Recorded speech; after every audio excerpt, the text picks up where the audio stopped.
எழுத்தம்ப இவ்விரண்டும் கண்ணென்ப வாழும் உயிர்க்கு. கண்ணுடையர் என்பவர் கற்றோர் முகத்திரண்டு புண்ணுடையர் கல்லாதவர். ஒப்பத்தலை கூடி உள்ள பிரிதல் அனைத்தே புலவர் தொழில்.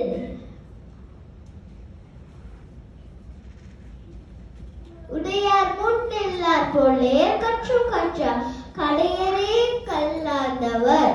தொட்டனை தூரும் மணக்கேணி மாந்தர்க்கு கற்றனை தூரும் அறிவு.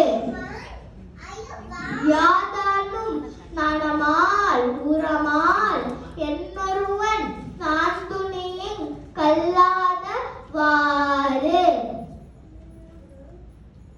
ஒருமைக்கண் தான் கற்ற கல்வி ஒருவர்க்கு எளிமையும் ஏமா புடைத்து.